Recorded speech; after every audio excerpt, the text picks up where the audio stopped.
છીનવાઈ ગયો। બાબર તાલુકાના ગામમાં સતત વરસાદને લઈ મગફળીનો પાક સડી રહ્યો છે। બાબર તાલુકાના સુથાન, નેસડી, રૂની, તેતરવા, ચેમ્બુઆ, રળકિયા ગામોમાં ખેડૂતોએ ઉનાળા મગફળીનું વાવેતર કરેલ છે। તેમજ આ ગામમાં મગફળીનું વાવેતર ખૂબ જ વધારે થાય છે, જેમાં સુથાન, નેસડી ગામમાં 250થી વધારે હેક્ટરમાં અંદાજે 1200થી 1400 કટ્ટા મગફળીનું વાવેતર કરવામાં આવેલ। તેમજ મગફળીનો પાક પણ સારો હતો અને સારો પાક થવાનું હોવાથી ખેડૂતોમાં ખુશી જોવા મળી રહી હતી, પરંતુ વરસાદ વહેલો થતાં મોઢામાં આવેલો ગોળીઓ છીનવાઈ ગયો હોય તેમ લાગી રહ્યું છે। મગફળી તૈયાર થતાં જ મગફળીનો પાક લેવાનો વારો આવ્યો ત્યારે મગફળી પાકને ઉખાડવાનું શરૂ કરતા ઝરમર વરસાદ પડવા લાગ્યો। છેલ્લા 10 દિવસથી ઝરમર વરસાદના કારણે મગફળીનો પાક સુકાતો નથી, તેમજ વરસાદના કારણે પાકેલ મગફળી પણ બગડી રહી છે, તેમજ ચારો જે પશુને ખાવામાં ઉપયોગ થાય છે તે પણ બગડી રહ્યું છે। વરસાદના કારણે પાકેલ મગફળી કોવાઈને સડી રહી છે, તેમજ કાળી પડી રહી છે। પાકેલ પાક કોવાઈ જવાથી પૂરતા ભાવ પણ ન મળે અને ખેડૂતોને ભારે નુકસાની વેઠવાનો વારો આવે તો નવાય નહીં।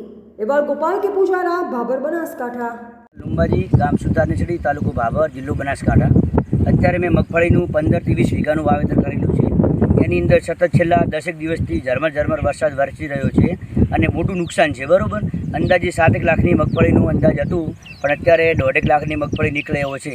જ્યારે અમે તડકો નીકળે છે 2 કલાક પૂરતો પાથરા ફેરવીએ છીએ તો વળી અડધો કલાક પછી વરસાદ આવીને બગાડી નાખે છે અને નુકસાન અત્યારે ભારે છે અને મોટા ગામની અંદર સતત નુકસાન છે, મગફળીની અંદર ને બાજરીની અંદર, અને ખેડૂતો બધા મુશ્કેલીમાં મુકાઈ ગયા છે। માલિક કાંતિભાઈ ચામડાજી, અમારા ગામમાં આશરે 150 જેટલા ખેડૂતોએ આ સાલ મગફળીનું વાવેતર કરેલું હતું, જેમાં લગભગ 1400થી 1500 કટ્ટા અંદાજે વાવેતર કરેલ છે। છેલ્લા લગભગ 10 દિવસથી આ ઝરમર વરસાદના કારણે મગફળીમાં ખેડૂતોને મોટું નુકસાન થઈ રહ્યું છે। ખેડૂત પણ મગફળી જો સૂકવવા જાય તો પાછળ સાંજે વરે ઝરમર વરસાદ આવે એટલે એની એ જ પરિસ્થિતિના કારણે મગફળી અત્યારે સડી રહી છે, જેના કારણે ખેડૂતોને મોટું નુકસાન જવાની ભીતિ સેવાઈ રહી છે। અત્યારે વરસાદને કારણે મગફળીમાં નુકસાન થઈ રહ્યું છે। જ્યારે સારી મગફળી છે એ 1400થી 1500ના ભાવે જાય છે અને આ ખરા બગડેલી મગફળી 700થી 800ના ભાવે જાય છે, તેથી ખેડૂતોને મોટું નુકસાન થવાની ભીતિ છે।